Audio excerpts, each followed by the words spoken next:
Flo and the Mo. Our government's sole purpose is to protect our God-given rights. And our God-given rights are that we are all born free and equal. You're so concerned with squabbling for the scraps from Longshank's table that you've missed your God-given right to something better. There's a difference between us. You think the people of this country exist to provide you with position. I think your position exists to provide those people with freedom. And I go to make sure that they have it.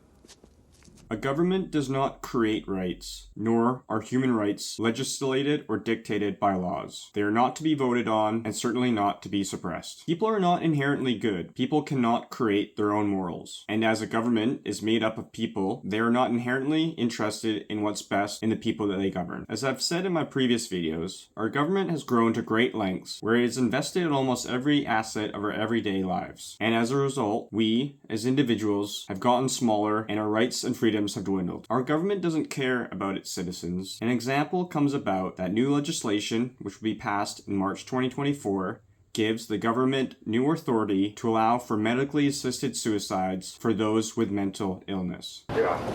Psychiatrists are trained to deal with people in crisis. But some are now having their own crisis of confidence when it comes to medically assisted dying. Our role as therapists, as psychiatrists, is in suicide prevention.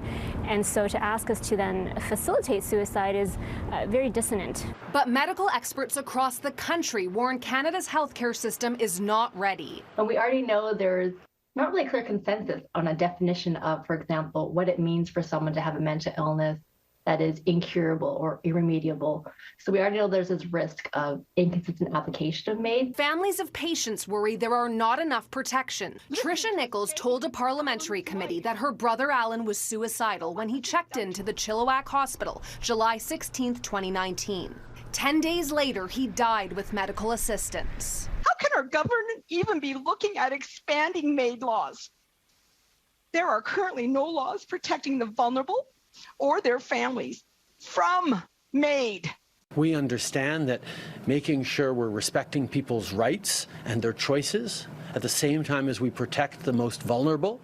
Mental illness is also something that has come to fit under a very large umbrella, and Big Pharma has made all sorts of profits in manufacturing and then pushing for all sorts of different types of medications. Mental illness is, for the most part, not the symptom, but rather the byproduct of an individual's environment that they're surrounded in. And prescribing a physical solution to a spiritual problem only causes a lot of harm. With the new legislation with MAID, medically assisted suicide, set to change, our government has now successfully created and funded this vicious cycle of destruction of its own citizens' lives. When a Canadian veteran picked up the phone and called Veterans Affairs Canada to get treatment for his combat-related PTSD and a traumatic brain injury, he expected help getting better and getting his life back.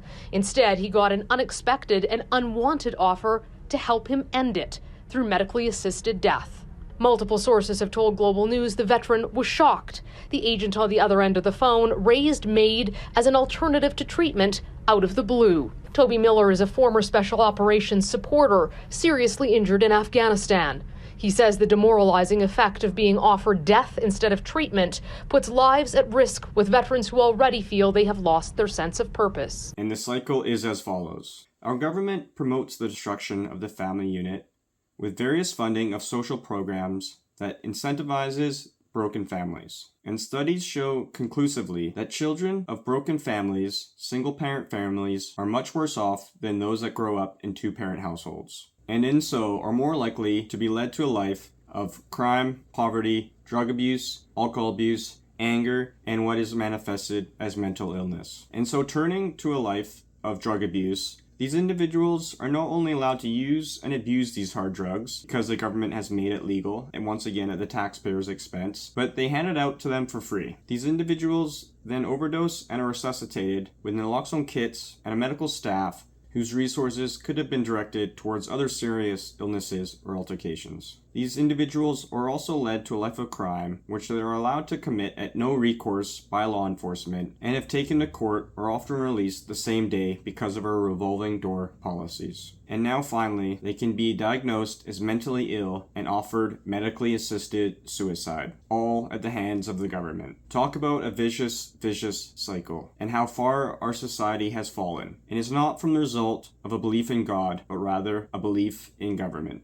The Flow and the Mo.